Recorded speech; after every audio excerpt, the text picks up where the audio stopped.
Shalom saudara, selamat pagi saudara.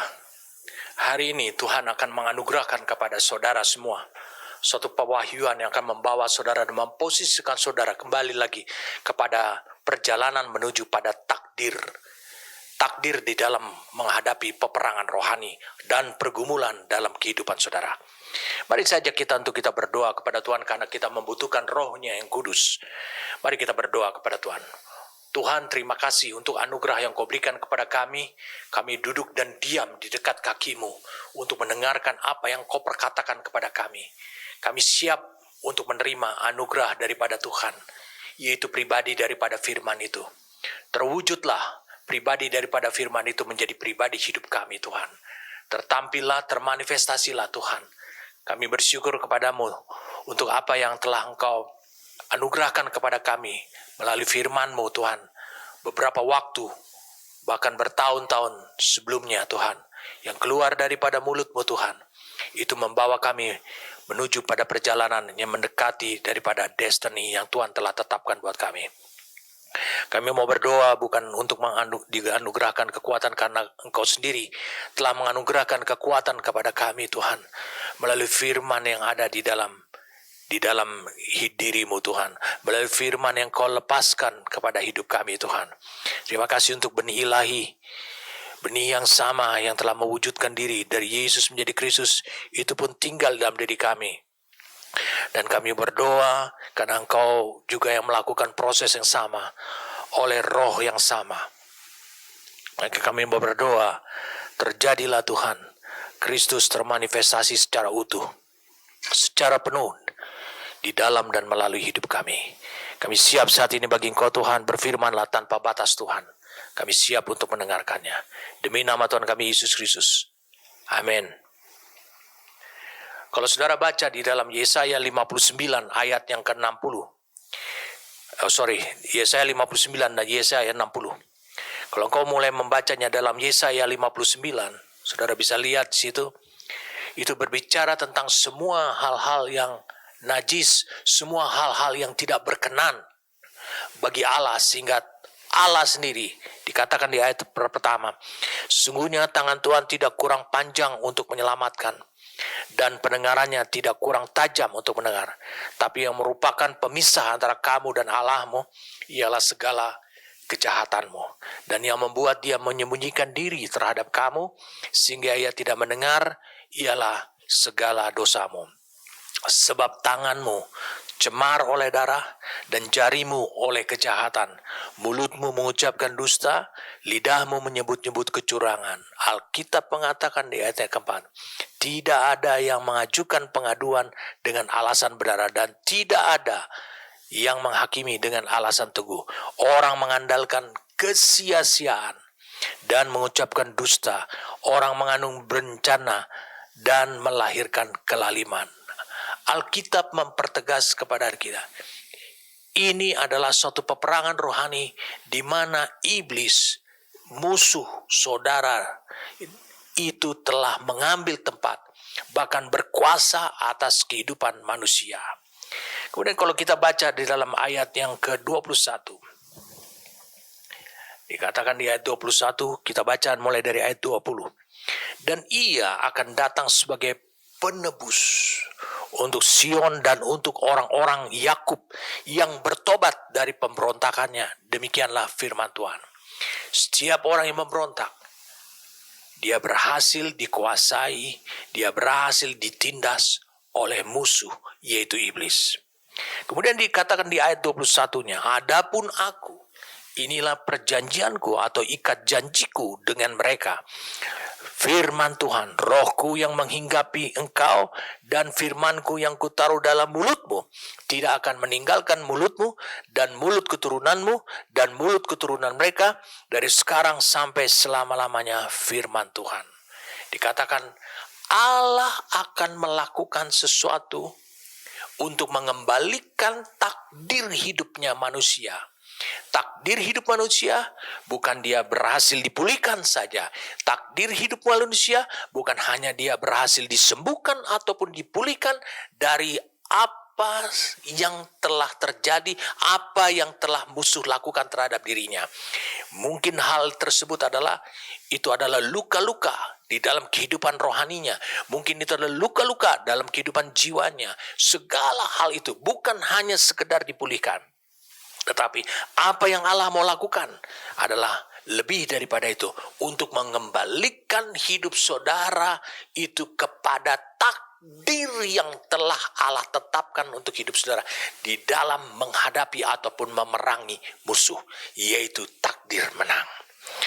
Alkitab mengatakan demikian, Rohku yang menghinggapi engkau dan firmanku yang kutaruh dalam mulutmu tidak akan meninggalkan mulutmu dan mulut keturunanmu dan mulut keturunan mereka dari sekarang sampai selama-lamanya. Alkitab mempertegas bahwa Allah bekerja dari dalam hidup saudara. Dia menaruh firman, orang Israel, dia menaruh firman ke dalam hati saudara dan dia bekerja dari dalam. Orang Israel mendengar firman pada waktu itu adalah dari luar dan mereka memberontak terhadap Tuhan. Itu sebabnya musuh berkuasa atas hidup mereka. Keadaan mereka itu adalah bukti bahwa musuh berkuasa atas hidup mereka. Saudara bisa membacanya dalam Yesaya 59 secara lengkap. Kemudian dikatakan Allah sendiri memiliki pijakan. Allah sendiri memiliki dasar untuk mengembalikan kembali dengan kekuatan daripada kuasa rohnya tanpa dia melanggar hukum kerjanya, yaitu bahwa manusia diciptakan sebagai makhluk dengan kehendak bebas. Makhluk ciptaannya sebagai kehendak bebas, itu pun Allah akan bekerja bagaimana mengembalikan takdir manusia yang bahkan sudah dalam belenggu, bahkan sudah dalam penjara, bahkan sudah dalam kekuasaan daripada musuh yaitu iblis, bisa dikembalikan kepada takdir yang semula, saudaraku. Mari kita lihat di dalam Yesaya 60 ayat 1 ketika Tuhan telah mulai melakukan pekerjaannya di dalam hidup saudara, mengembalikan saudara. Dia bekerja dari dalam hati saudara sehingga membuat firman-Nya, saya ulangi, membuat firman-Nya itu berkuasa memenangkan satu medan pertempuran yang mempengaruhi seluruh tubuh.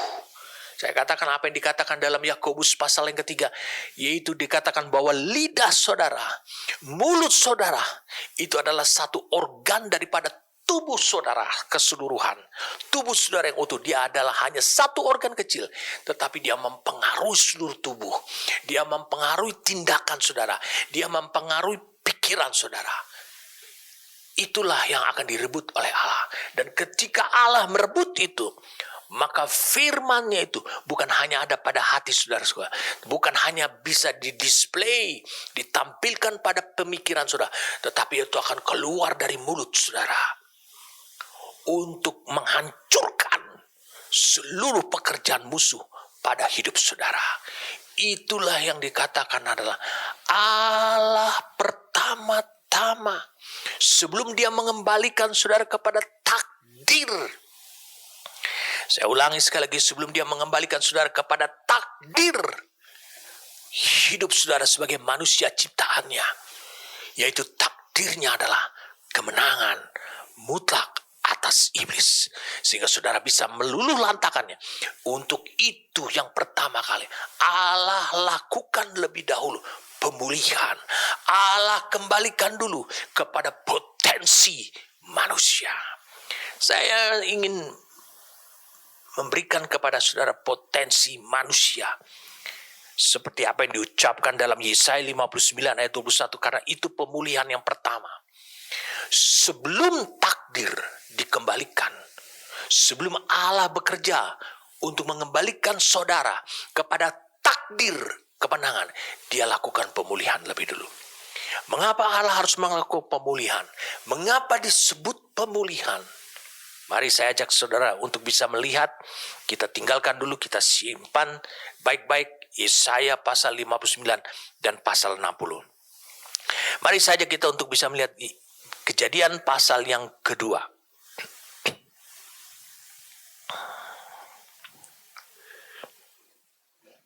Kejadian pasal yang kedua, ketika manusia Adam diciptakan oleh Allah. Mari kita lihat sama-sama. Ayat 9, lalu Tuhan Allah membentuk dari tanah segala binatang hutan dan segala burung di udara. Dibawanya lah semuanya kepada manusia itu untuk melihat bagaimana ia menamainya. Dan seperti nama yang diberikan manusia itu kepada tiap-tiap makhluk yang hidup, demikianlah nanti nama makhluk itu. Manusia itu memberi, dikatakan, manusia itu memberi nama kepada segala ternak, kepada burung-burung di udara, dan kepada segala binatang hutan. Tetapi baginya sendiri ia tidak menjumpailah penolong yang sepadan dengan dia. Perhatikan baik-baik. Saya mau beritahu pada saudaraku, ketika nafas hidup Allah dihembuskan ke dalam diri manusia, nafas Allah itu adalah roh. Roh Allah dihembuskan, maka manusia di dalam dirinya telah memiliki karakteristik untuk mampu menggambarkan rupanya Allah. Karena roh Allah yang dihembuskan ke dalam diri manusia itu bukannya hanya sebagian kecil saja, tetapi seluruhnya merupakan karakteristik daripada roh Allah itu. Itu ada di dalam diri manusia yang dibuat dari debu tanah tersebut. Dan ketika itu dihembuskan, lalu kemudian Tuhan mulai berbicara, berkomunikasi oleh karena ada rohnya di dalam diri manusia tersebut. Allah mulai berkomunikasi, lalu Allah menunjukkan kepada manusia bahwa dia menciptakan tumbuh-tumbuhan, dia mau menciptakan segala tanah-tanah berbiji untuk menjadi makanan mereka. Lalu Tuhan juga berbicara kepada mereka. Ada interaksi antara Allah dan manusia.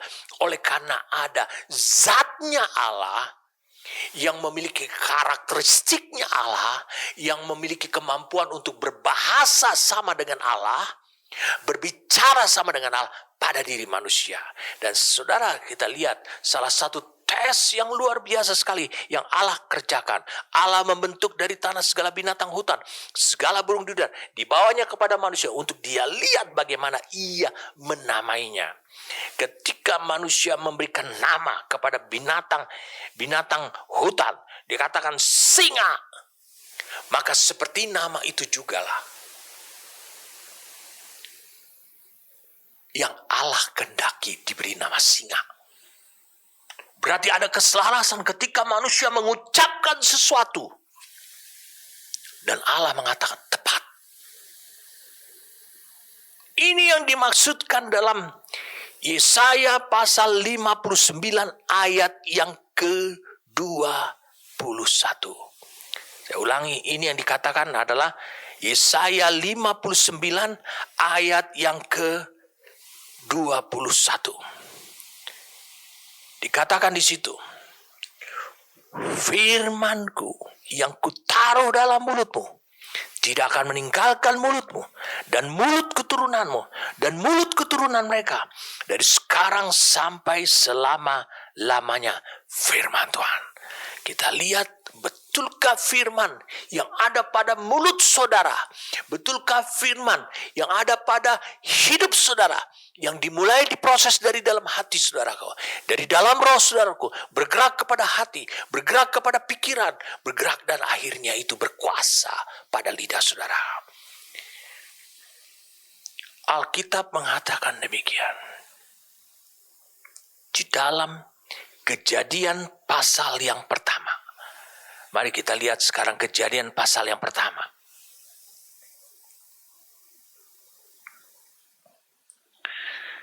Kejadian pasal yang pertama. Pada mulanya Allah menciptakan langit dan bumi.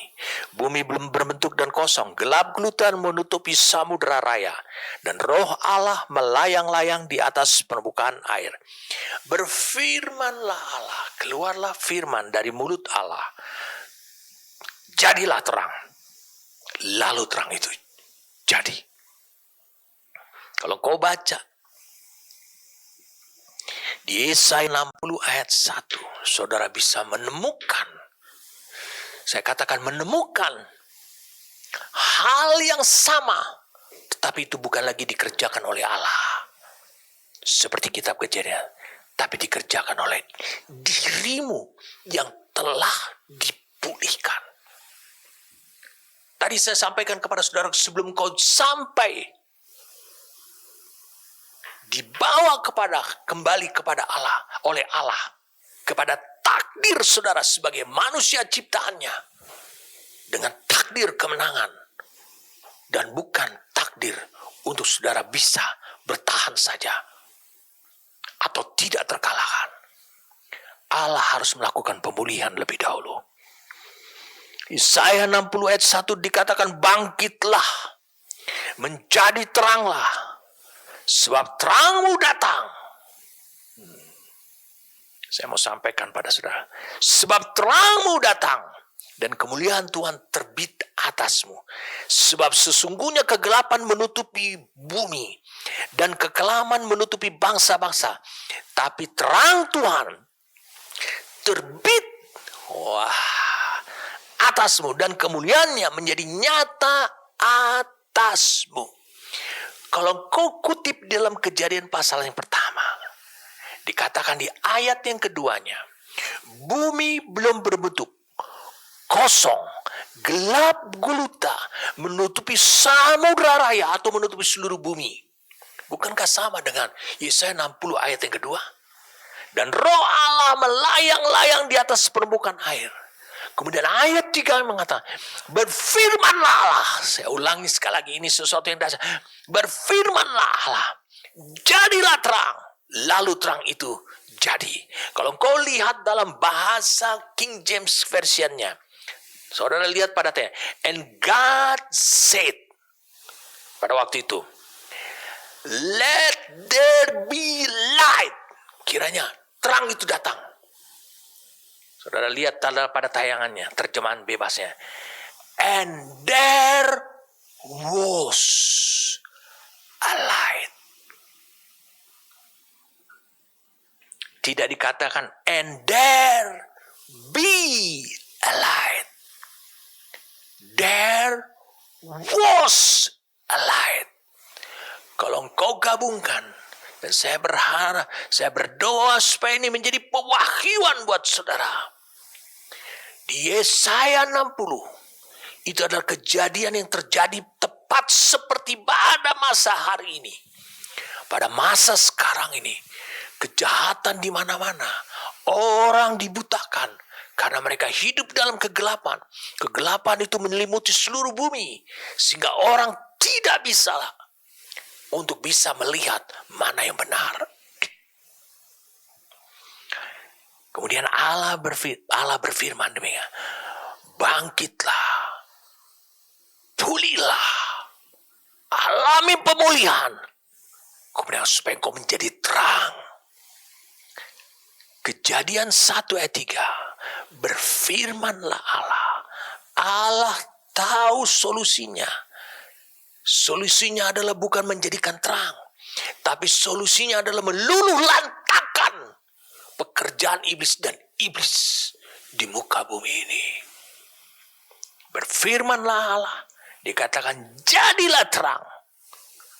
Lalu terang itu sudah ada. Berarti terang itu sudah ada sebenarnya. There was light. Bukan Allah menciptakan terang, tapi Allah membawa terang itu untuk menyelimuti seluruh bumi.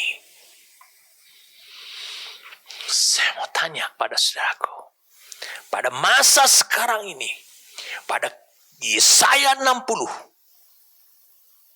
terang itu diambil oleh Allah dari mana? Terang itu adalah terang yang ada di dalam hidup saudara, yang telah Dia persiapkan, yang telah Dia kerjakan sebagai langkah pemulihan hidup saudara. Dan itulah yang akan mengembalikan takdirnya manusia hidup saudara, yaitu untuk meluluh lantakan pekerjaan iblis di muka bumi ini. Dikatakan sebab sesungguhnya di Yesaya 60 itu kegelapan menutupi bumi dan kekelaman menutupi bangsa-bangsa, tetapi terang Tuhan yang terbit atasmu dan kemuliaannya menjadi nyata atasmu.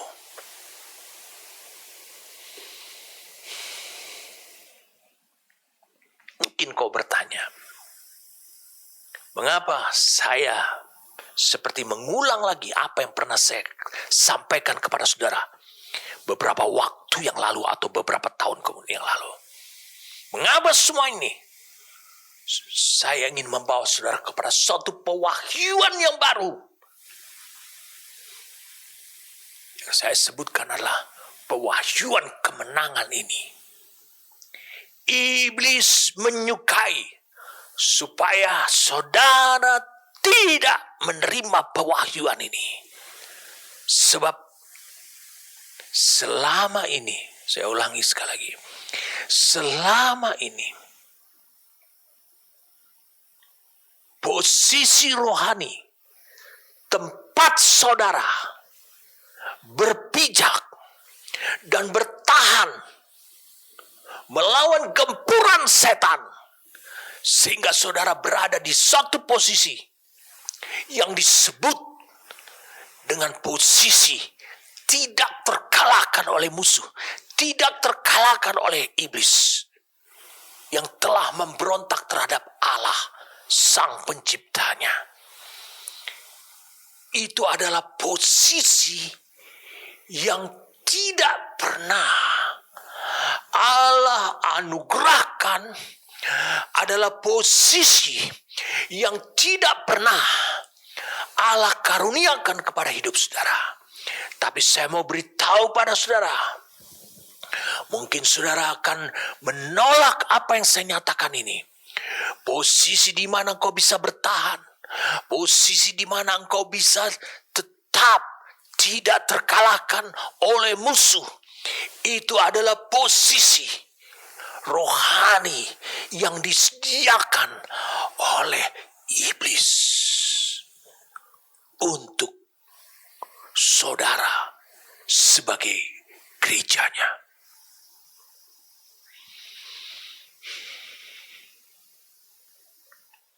Katakan, bungkus supaya ini menjadi pewahyuan. Katakan apa yang saya katakan ini.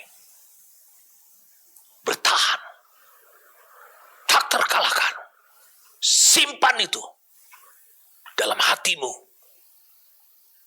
Tunjukkan itu dalam kekuatan pikiranmu. Bertahan. Tak terkalahkan. Adalah posisi yang disediakan oleh iblis. Saya berdoa pada saat saya menyampaikan firman ini. Saya berdoa supaya Allah memerdekakan hidup saudara. Dan segera engkau beranjak meninggalkan posisi yang diberikan oleh iblis. Saya mau beritahu pada saudaraku, jangan terima apapun yang berasal dari iblis.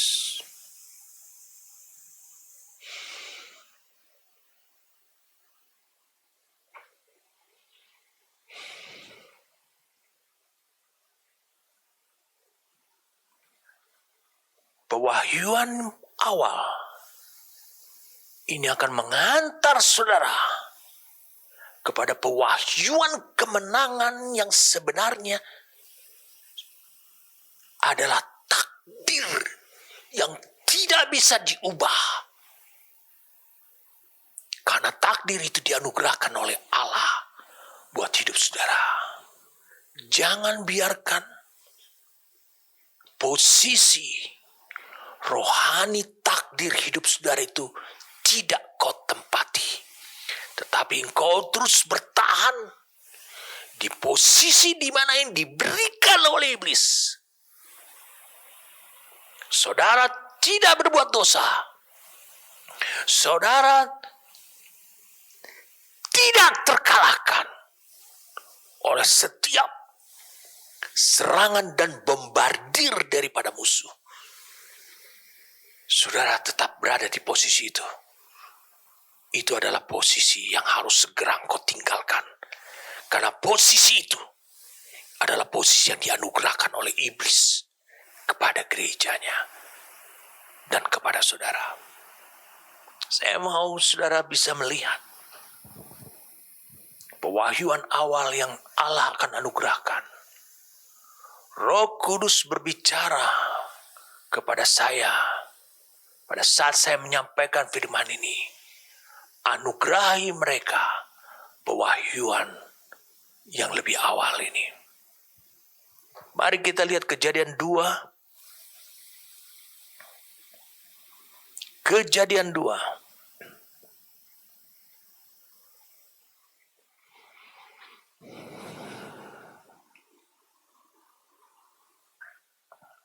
Ayat 16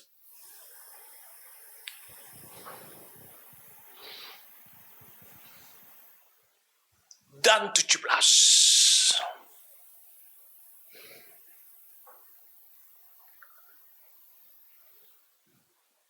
Sebelumnya saudara lihat pada tayangan, saya akan bacakan buat saudara. Ayat 7.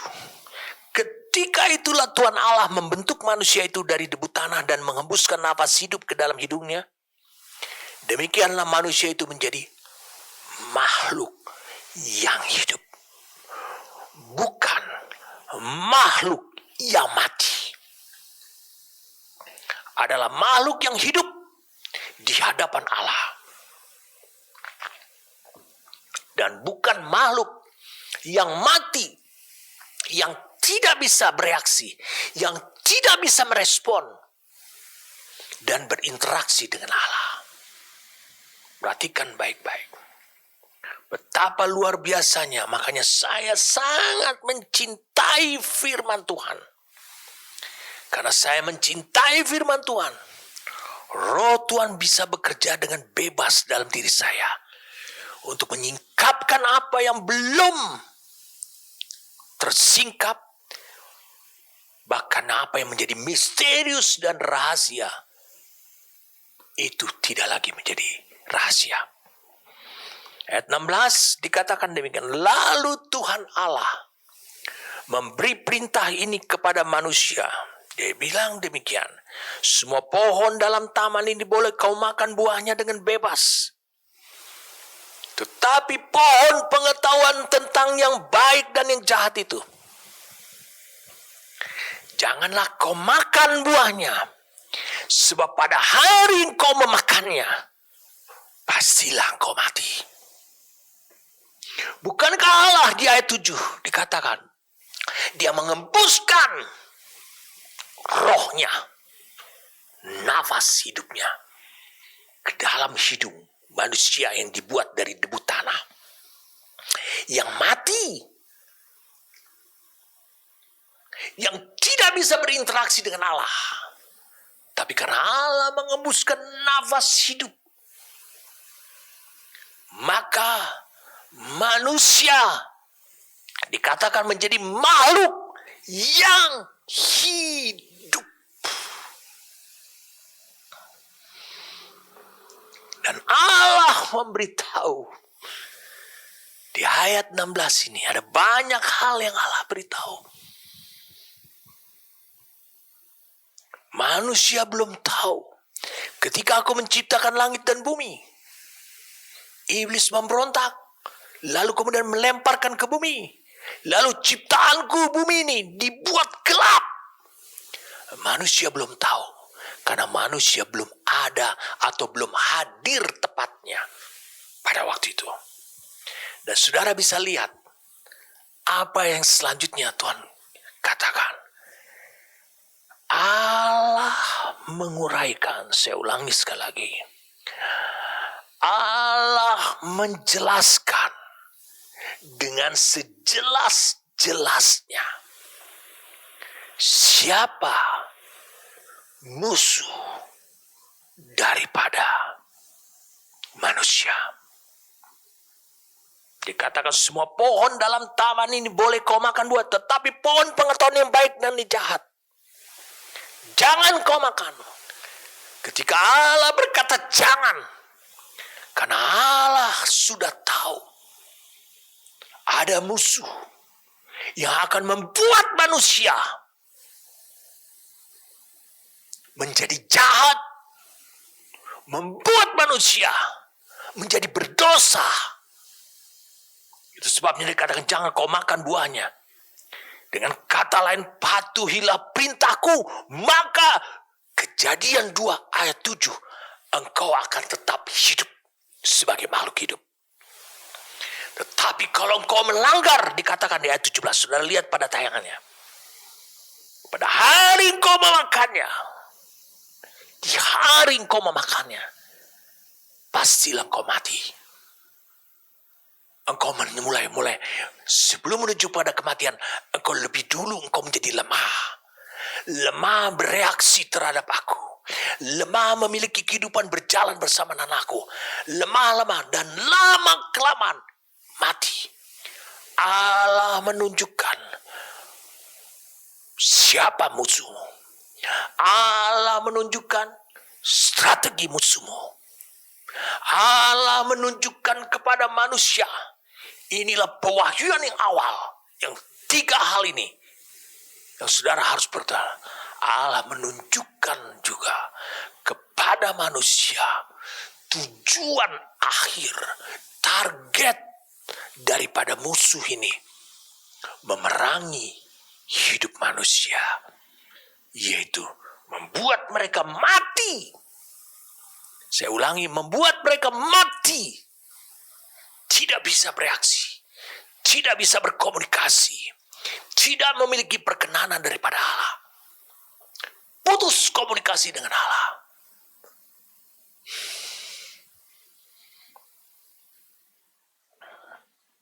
Oh, luar biasa.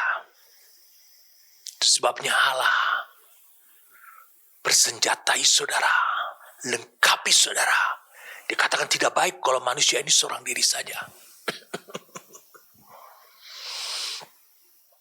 Ayat 18-nya. Aku akan menjadikan penolong baginya yang sepadan dengan dia. Ini penting buat saudara. Tidak baik. Allah berfirman bahwa adalah berbahaya kalau manusia itu tidak memiliki mitra destiny.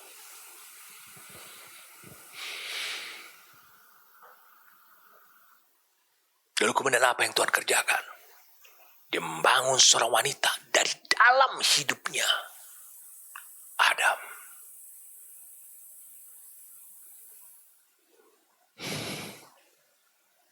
Pewahyuan awal ini. Siapa musuhmu? Strateginya dan target akhirnya musuh terhadap diri manusia. Itu akan menyingkapkan pewahyuan selanjutnya kepada diri saudara. Allah menunjukkan musuh kepada saudara.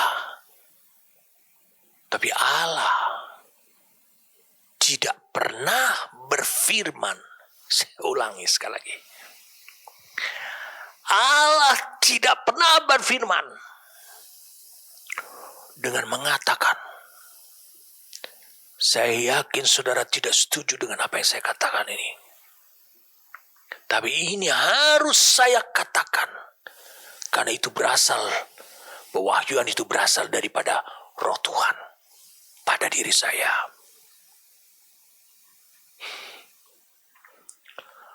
Allah tidak pernah katakan kepada Adam dan Hawa, bertahanlah, aku memberitahukan engkau musuh, bertahanlah dan tidak terkalahkan. Kalau engkau menempatkan dirimu di posisi yang sebenarnya, bukan yang Allah sediakan, tetapi yang iblis sediakan, saya mau beritahu pada saudaraku, engkau akan ambruk, dihantam oleh musuhmu. Sekuat apapun kau bertahan, Saya katakan sekuat apapun kau bertahan, kau akan ambruk. Saya mau beritahu pada saudaraku, di Yesaya 60 yang sudah kita baca, di Kejadian 1 yang sudah kita baca tadi, saudara bisa melihat sifatnya Allah. Dan menjadi sifatnya yang dikerjakannya, sifat Allah yang dikerjakannya ada di dalam diri gerejanya. Sifatnya Allah ditunjukkan dalam Kejadian 1. Allah tidak pernah memiliki karakteristik daripada rohnya, karakteristik daripada rupanya untuk bertahan dan tidak terkalahkan. Allah berkata, jadilah terang. Maka kegelapan itu kalah.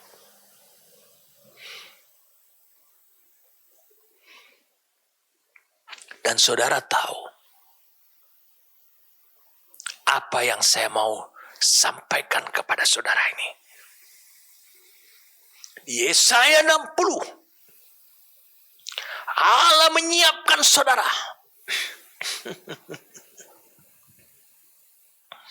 menjadi pribadi firman yang menjadi manusia. Sehingga ketika dia mengatakan bangkitlah, itu adalah Allah pulihkan saudara menjadi pribadi firman yang utuh, firman menjadi manusia. Menjadilah terang, kegelapan menutupi seluruh bumi, dan akhirnya seluruh bumi dan bangsa-bangsa menjadi terang. Itu yang Allah kerjakan. Saya mau tanya pada saudaraku, saudara tetap pada Kejadian pasal yang kedua. Ketika iblis datang, mendatangi manusia,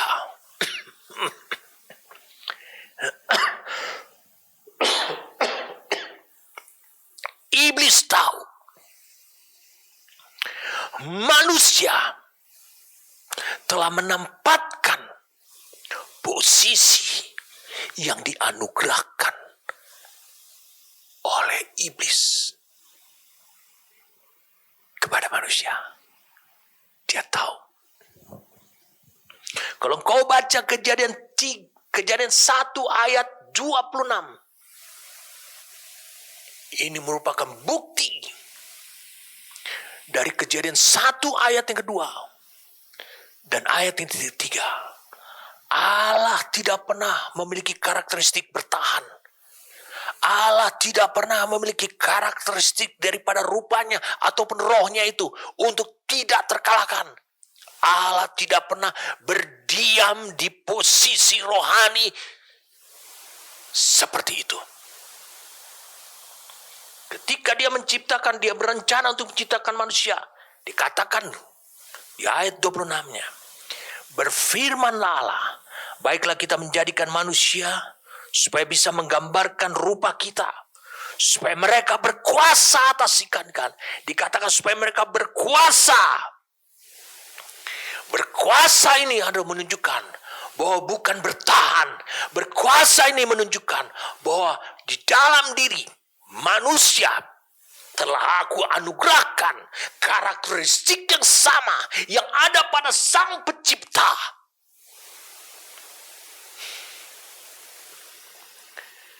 Manusia memiliki kesalahan yang fatal sejak penciptanya karena manusia menempati posisi yang disediakan oleh iblis.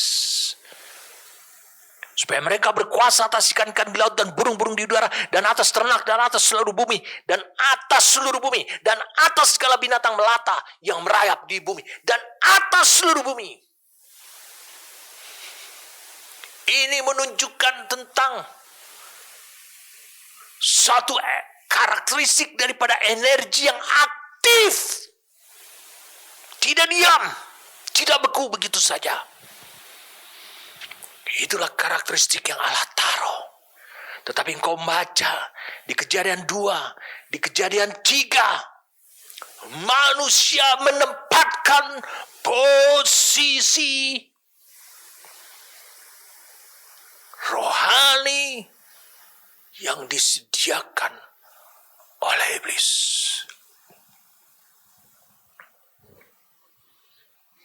Mari kita mulai buka. Kejadian 3 ayat 1. Adapun ular ialah yang paling cerdik dari segala binatang di darat yang dijadikan oleh Tuhan Allah. Ular itu berkata kepada perempuan itu, tentulah Allah berfirman, semua pohon dalam taman ini jangan kamu makan buahnya, bukan? Saya mau bertanya pada saudara. Saudara silakan menjawabnya dengan cepat dan tegas. Siapa yang pertama kali berkata-kata kepada manusia di dalam Kejadian 3 ini? Ketika musuh bertemu dengan saudara, siapa yang pertama kali berkata-kata? Manusiakah atau musuhkah yang pertama kali? Jawab dengan kekuatan rohmu, bukan dengan daya pikirmu. Siapa yang pertama kali berkata-kata?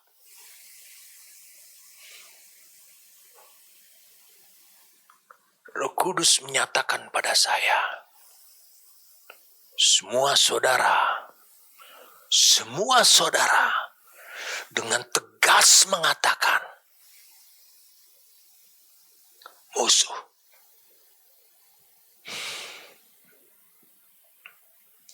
Inilah pewahyuan yang berikutnya dari pewahyuan awal. Iblis yang senantiasa mendeklarasikan perang kepada gerejanya. Iblis yang memulai peperangan. Saya mau beritahu pada saudaraku, betapa banyaknya gereja Tuhan, orang-orang yang di dalamnya, orang-orang yang disebut umat Tuhan, orang-orang yang disebut gerejanya, terlibat dalam peperangan.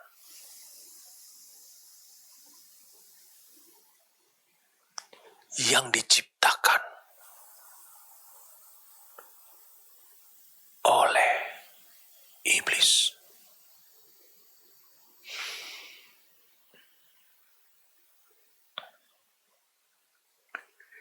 Yesus adalah kepala gereja. Ketika 2000 tahun yang lalu Yesus lahir, maka di dalam diri Yesus gerejanya juga lahir. Turut lahir. Ketika gereja Yesus menjadi Kristus,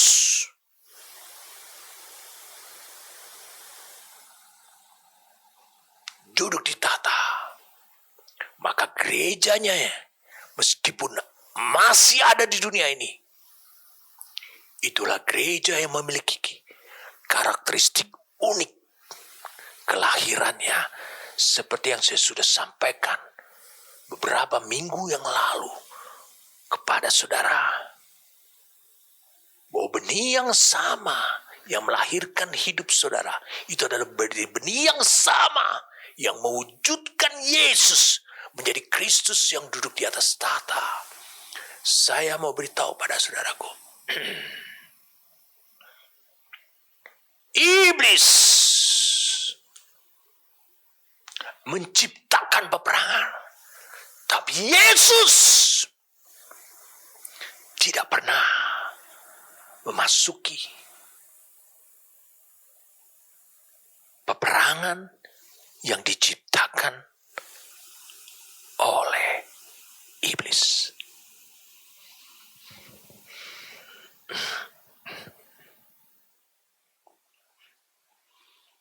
Ini adalah pewahyuan yang cukup berbobot selama ini engkau belum pernah dapati. Mari kita buka, kita tinggalkan dulu Kejadian pasal yang ketiga karena kita belum selesai di sana.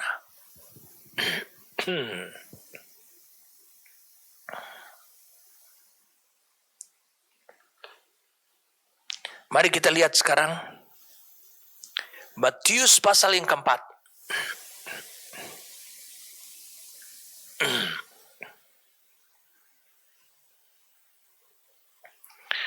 Maka Yesus, ayat 1.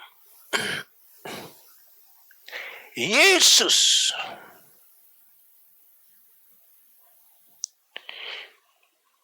dipimpin atau dibawa oleh Roh. Di sini digunakan kata anago. Saudara bisa mendengarkan kembali lagi apa yang saya sudah sampaikan tentang baptisan Roh Kudus, kepenuhan Roh Kudus. 21 sesi. Dikatakan maka Yesus dibawa oleh Roh. Ini dari kata dibawa ini, dipimpin ini, itu G321 anago. Ke padang gurun untuk dicobai iblis. Saya mau bertanya pada saudara. Karena ini Allah akan anugerahkan pewahyuan yang berbobot tadi kepada diri saudara.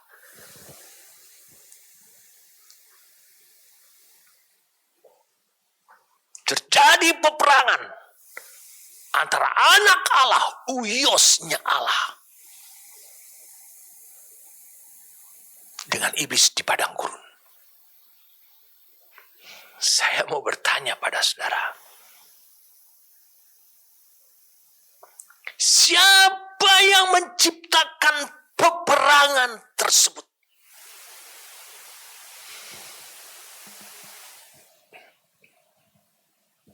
Saya mau bertanya pada saudaraku, siapa yang menciptakan peperangan tersebut di padang gurun 2000 tahun yang lalu?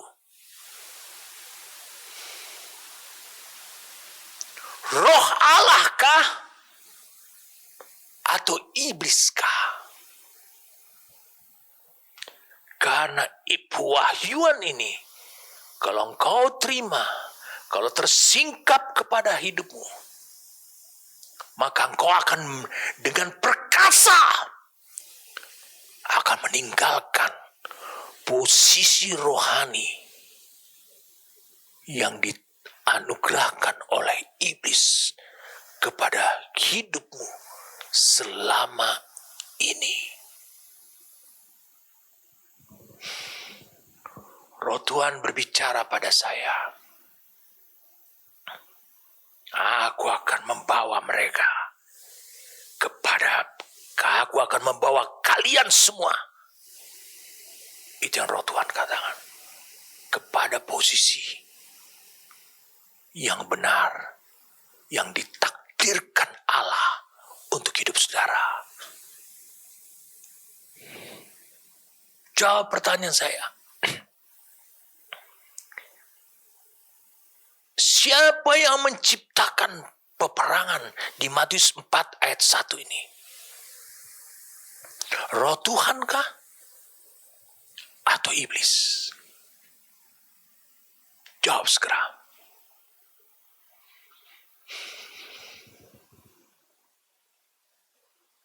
Roh Tuhan berkata dengan tegas. Begitu banyak di antara saudara mengatakan, itu adalah peperangan yang diciptakan oleh Roh Tuhan. Dengan kata lain, saudara jangan pergi kepada peperangan yang diciptakan oleh iblis. Karena peperangan yang diciptakan oleh iblis itu akan menempatkan saudara kepada posisi rohani yang dia telah sediakan buat saudara dan buat gerejanya. Tetapi engkau harus pergi kepada peperangan yang menjadi milik Allah, diciptakan oleh Allah. Karena dengan peperangan yang demikian, engkau akan berada ditempatkan oleh Allah dalam rencananya yang semula, yaitu berada pada posisi kemenangan di mana engkau tidak akan berurusan lagi dengan iblis, karena engkau akan berhasil meluluh lantakkan iblis. Alkitab berkata dalam Lukas pasal yang keempat, kalau saya tidak salah Lukas pasal yang keempat,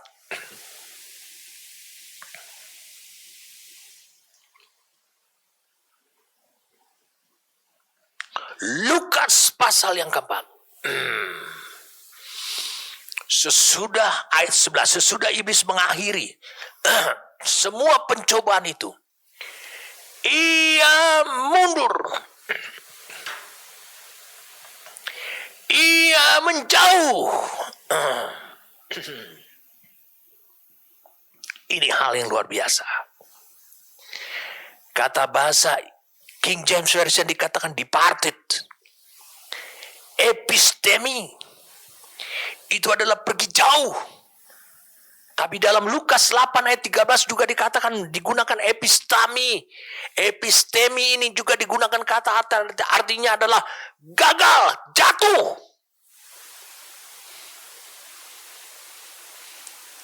Mengalah. Wow, luar biasa. Saudara harus dianugerahi takdir yang sebenarnya, yaitu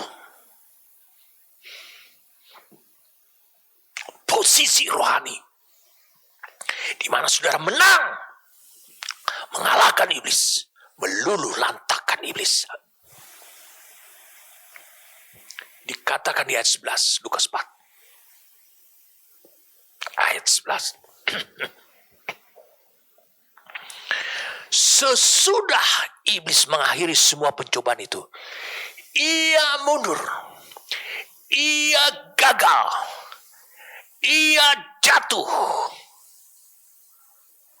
ia kalah daripadanya dan menunggu waktu yang baik. Iblis tidak lagi bisa menciptakan peperangan. Dan iblis menunggu waktu yang baik. Saya pernah sampaikan kepada saudara, dia tidak lagi menyerang Yesus secara langsung, tapi dia akan menggunakan orang-orang Yahudi dan bahkan murid Yesus untuk membuat Allah tidak berkenan kepada Yesus. Tapi Yesus, saya katakan lagi, dia datang kepada orang Yahudi, dia datang kepada muridnya, membuat mereka tidak mampu untuk mempercayai bahwa sungguh dia adalah anak Allah. Lihat, jawab pertanyaan saya dengan cepat, karena Roh Tuhan sedang menolong saudara saat itu untuk membawa saudara kepada posisi takdir itu tadi. Lihat, ketika Yesus nyaris dilempari batu, ketika Yesus nyaris dibunuh sebelum pada waktunya, saya mau bertanya pada saudaraku, itu peperangan milik setan atau peperangan milik Allah?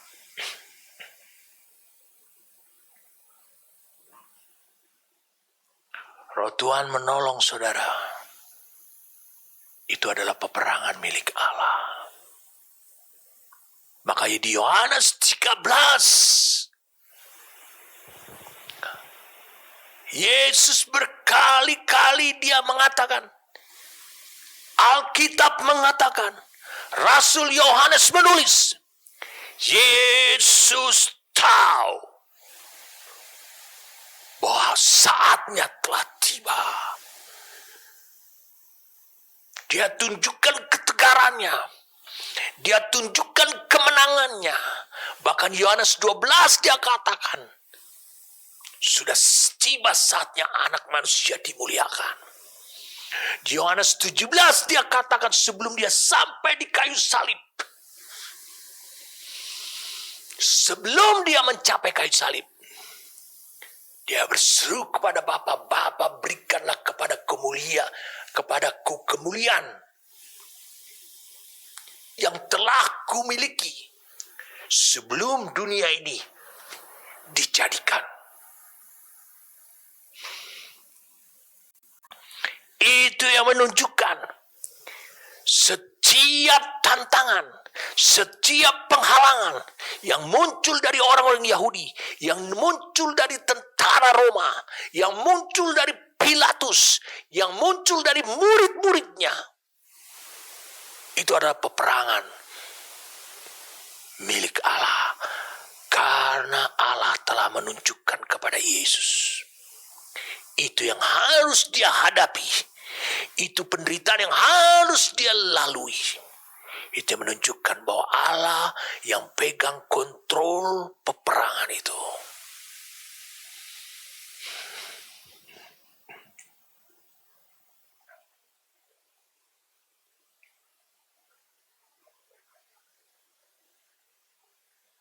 Kita kembali lagi pada Kejadian pasal yang ketiga. Jangan biarkan peristiwa Taman Eden ini terjadi dalam hidup saudara. Iblis menyeret saudara kepada peperangannya dia. Kepada inisiasi. Kepada idenya dia. Kepada rencana dia. Rencana peperangannya dia. Jangan kau biarkan pikiranmu, telingamu mendengar iblis mendeklarasikan perang atas hidupmu dan atas diri gerejanya. Dalam Kejadian 3 kita baca selanjutnya. Lalu saut perempuan itu ayat 2 kepada ular itu, buah pohon-pohon dalam taman ini boleh kami makan. Saudara bisa lihat. Jangan kau ladeni peperangan yang diciptakan oleh iblis. Elisa bisa menerima 2 porsi daripada itu yang disebut dengan roh kesulungan. Porsi warisan kesulungan 2 kali ganda. Daripada roh Elia. Karena dia tidak mau memasuki peperangan melalui argumentasi. Kepada 50 nabi di Betel. Kepada 50 nabi di Yeriko. Dia tidak mau meladeninya. Dia berkata, diam. Dengan kata lain, aku tidak mau terlibat pada peperangan yang diciptakan oleh iblis yang berupaya untuk menggagalkan apa yang harus aku terima, apa yang sudah menjadi takdirku melalui Bapa rohaniku. Baca di 2 Raja-Raja pasal yang kedua. Elia tidak pernah menyiapkan Elisa melalui tangan Tuhan yang perkasa melalui dirinya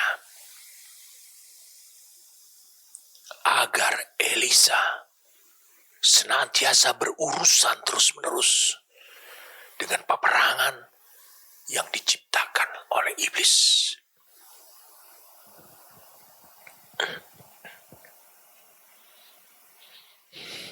Saudara bisa lihat akhir cerita Kejadian pasal yang ketiga.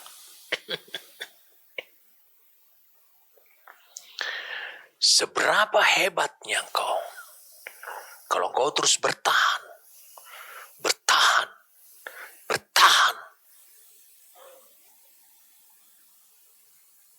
tidak terkalahkan, suatu hari kau akan menempati posisi yang disediakan oleh iblis.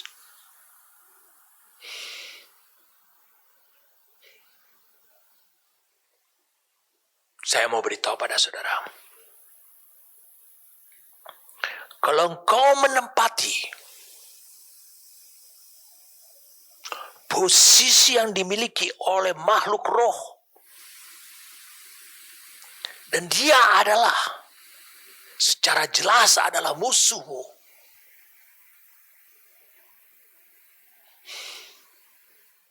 maka suatu hari engkau akan di dalam kendali dia. Kau akan mudah hancur. Itu hanya menyangkut masalah, itu hanya mengenai masalah waktunya kapan. Tetapi segera itu akan terrealisasi. Allah menganugerahkan pewahyuan ini pada saudara. Jangan hidup seperti Adam dan Hawa yang terus meladeni dan meladeni dan meladeni dan meladeni peperangan yang bukan milik Allah, tetapi diciptakan oleh iblis.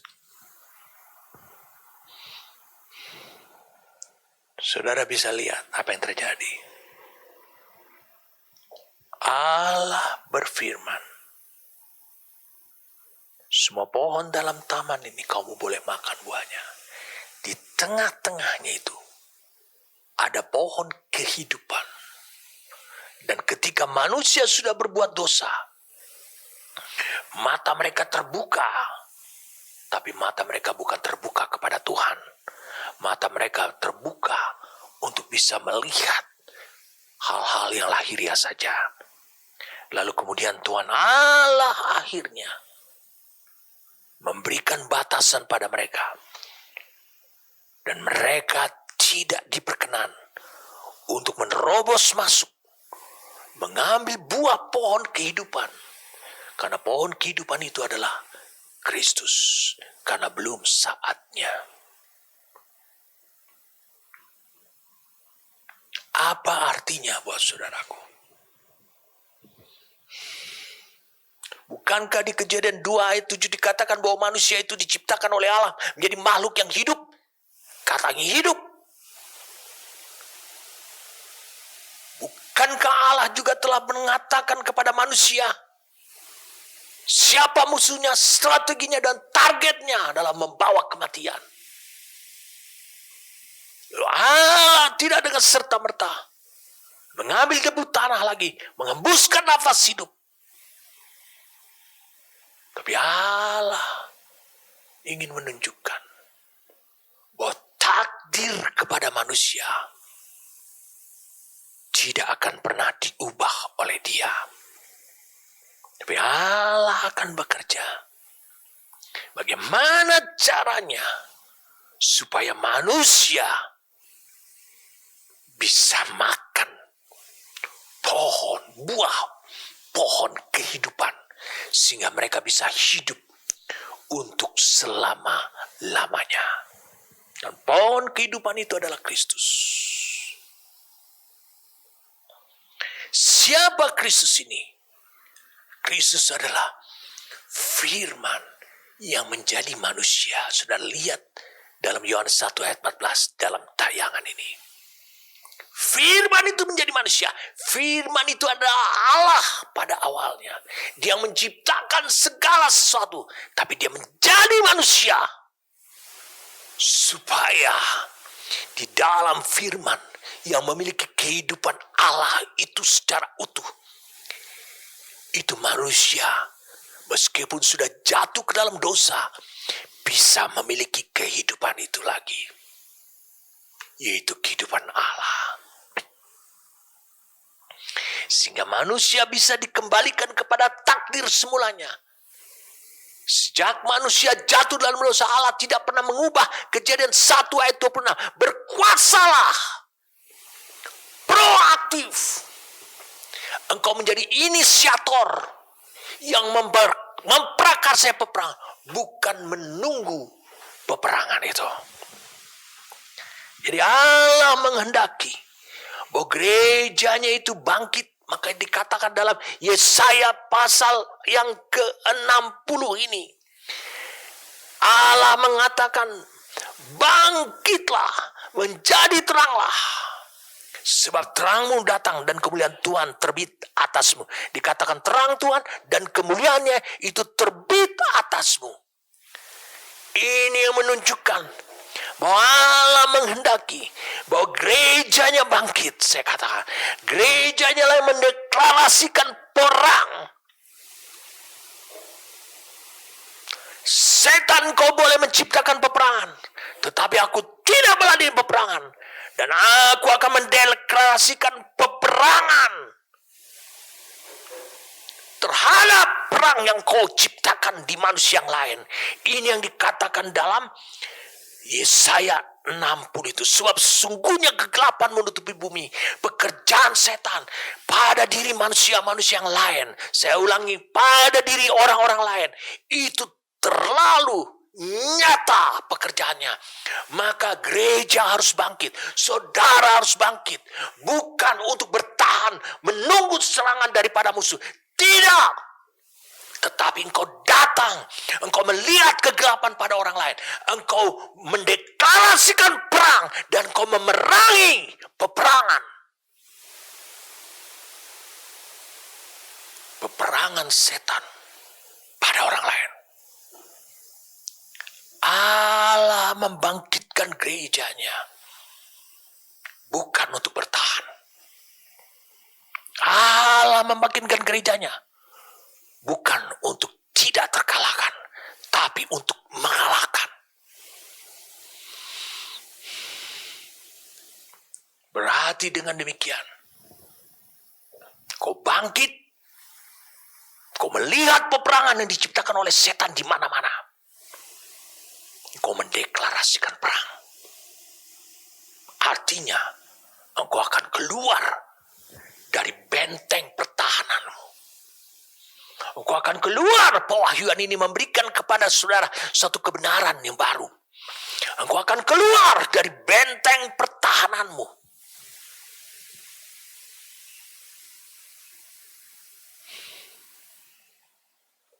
Tidak seperti Adam dan Hawa. Tidak seperti Ayub. Pegang kalimat ini. Saya akan jelaskan nanti minggu yang akan datang. Pegang kalimat ini. Meskipun kitab Ayub 42 pasal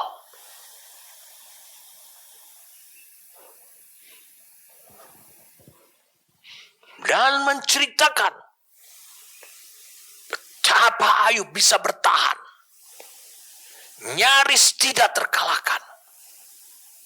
Tetapi saya mau beritahu pada saudaraku,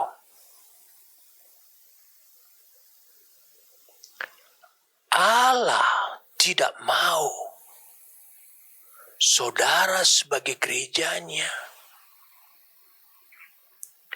hidup di posisi rohani yang pernah dialami dan ditempati oleh Ayub. Kau boleh menamai anak-anakmu Yemima, Kesia, Karnabu. Engkau boleh memperoleh kekayaan karena Tuhan memberkati hidupmu. Tapi tinggalkan tempat itu. Karena gerejanya tidak ditakdirkan untuk menempati posisi yang pernah dialami. Posisi rohani yang pernah ditempati oleh Ayub.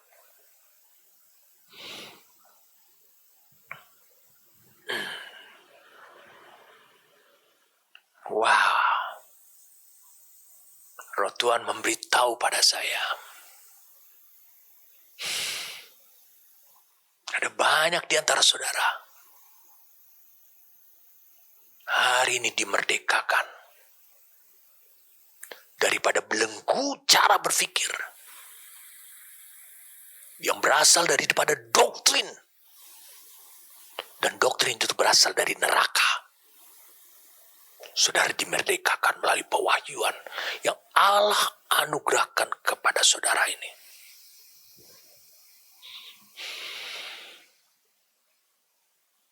Mau saya sampaikan kepada saudara sebelum kita berdoa.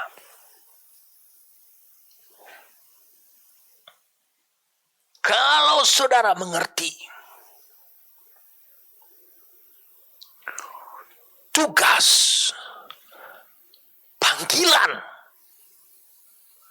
saudara sebagai gerejanya, dan target yang harus dicapai oleh gerejanya sebagai misi perintahnya Tuhan, maka saudara harus memahami bahwa Allah tidak meminta, tidak berkehendak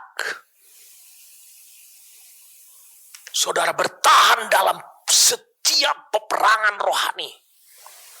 Tetapi kalau engkau mengerti tugas, panggilan, dan target apa yang harus engkau capai sebagai nilai keberhasilan dalam hidupmu, adalah tetapi engkau harus menghancurkan musuh. Saya mau beritahu tambah kata kalimat ini yang baru saya terima daripada Tuhan. Tanpa belas kasihan dalam setiap peperangan yang telah dimulai oleh iblis di bangsa-bangsa, di mana-mana.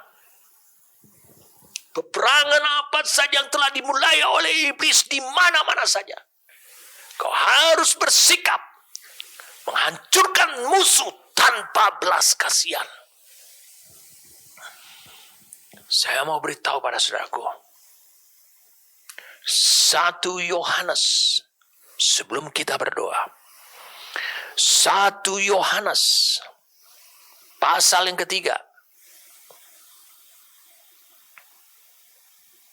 Di sini jelaskan tentang pekerjaan setan. Di sini jelaskan tentang bagaimana mengalahkannya, bukan bagaimana bertahan. Barang siapa yang tetap berbuat dosa berasal dari iblis. Itu pekerjaan iblis. Kalau saudara melihat dosa di mana-mana, itu pekerjaan iblis. Sebab iblis berbuat dosa dari mulanya. Dia berontak kepada Allah, dia berbuat dosa. Yeskel 28.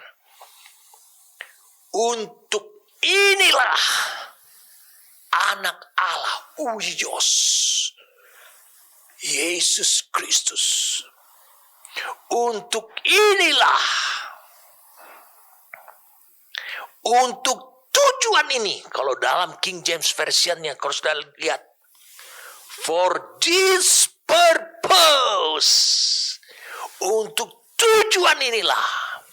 Bukankah saya sudah sampaikan kepada saudara bahwa gerejanya juga lahir 2000 tahun yang lalu dengan cara yang unik. Ketika Yesus sang kepala yang menjadi Kristus itu lahir, maka gerejanya sudah ada di dalam. Begitu juga untuk tujuan yang sama, karena kepala dan tubuh tidak memiliki tujuan yang berbeda.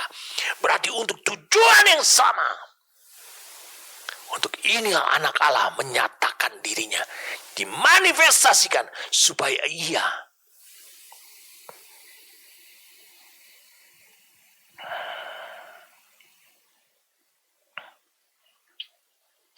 membinasakan, menghancurkan,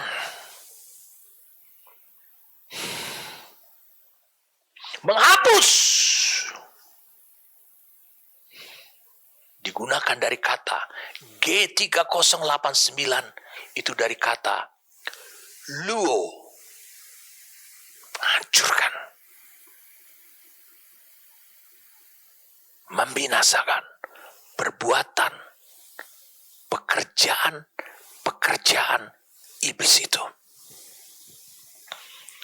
untuk membinasakan, untuk mengakhiri, untuk meluluh lantakan hasil peperangan iblis pada manusia.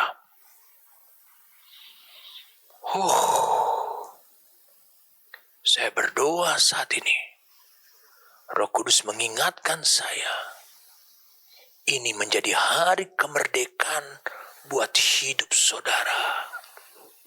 Allah menyiapkan saudara, bukan supaya saudara menjadi pasif. Jadi saudara harus keluar dari benteng pertahanan saudara. Saudara harus bisa keluar dari menara pengawal saudara. Saudara tidak bisa bersembunyi dengan mengatakan aku tidak terkalahkan. Banyak orang bersembunyi dalam suatu keyakinan bahwa dia tidak terkalahkan. Saudara harus keluar dari sana. Saudara harus turun melalui pintu gerbang, keluar dari benteng, keluar dari menara, dan menghadapi langsung kepada musuh. Jangan bersikap hanya untuk menyelesaikan masalah saja, tetapi engkau harus kembali lagi mengingat bahwa Allah yang telah memanggil engkau, Allah yang memberikan tugas kepadamu, Allah yang menunjukkan apa yang harus dan bisa engkau capai. Engkau bukan dipanggil oleh Allah untuk menyelesaikan masalah, tetapi engkau dipanggil oleh Allah, engkau ditetapkan oleh Allah, engkau ditakdirkan oleh Allah untuk menghancurkan tokoh pembuat masalah itu, menghancurkan kehidupannya sehingga dia tidak lagi akan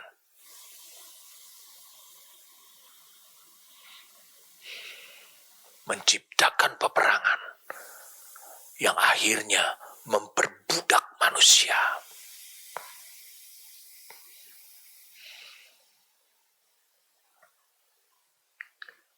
Terima kasih karena Roh Tuhan menolong hidup saudara. Hari ini saudara dipanggil menjadi terang benderang buat hidup saudara. Bukan untuk menyelesaikan masalah orang-orang, tapi engkau datang untuk menunjukkan siapa dirimu, siapa yang memberi engkau tugas dan panggilan, dan siapa pribadi yang hidup di dalam dirimu dan yang sekarang mengucapkan kata-kata kepada musuh, dan untuk segera mengatakan kepada musuh, segera berhenti. Kau yang harus memulainya. Jangan Kejadian pasal 3 terjadi. Iblis yang memulai peperangan dengan yang pertama kali mengeluarkan kata-kata. Semua perkataan dari iblis itu akan membuat saudara bingung. Apa arti bingung? Saudara nggak mengerti apa yang harus engkau lakukan. Mana yang benar, mana yang tidak. Saudara tidak mengerti tujuan dan target. Bahkan saudara pun tidak mengerti, tidak memahami, dan tidak mengenal siapa yang berkata-kata kepada engkau. Terima kasih Allah memberikan kemerdekaan pada hidup saudara. Amin. Kami bersyukur padamu Tuhan untuk pekerjaan daripada Roh-Mu yang membawa firman,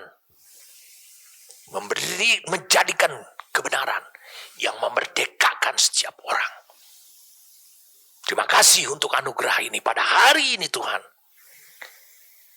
Kau telah menunjukkan kepada kami suatu posisi rohani.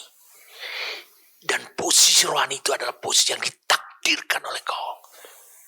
Terima kasih karena Kau meminta kami untuk kami segera bangkit, bergerak, meninggalkan posisi rohani yang disiapkan dan disediakan oleh iblis. Terima kasih untuk anugerah-Mu Tuhan. Kami bersyukur hamba berdoa, pewahyuan yang mereka terima, bukan hanya membawa mereka untuk mereka menjadi bersemangat, tapi hamba berdoa pada saat itu terimpartasi, menjadi pengertian dan menjadi hikmat. Apa yang kau katakan mereka adalah realitanya, Tuhan. Terima kasih, kami bersyukur padamu, Tuhan. Kami berterima kasih untuk pekerjaan rohmu, Tuhan. Lanjutlah, Tuhan. Dari dalam hidup kami semua. Terima kasih, Bapa. Demi nama Tuhan kami Yesus Kristus. Amin.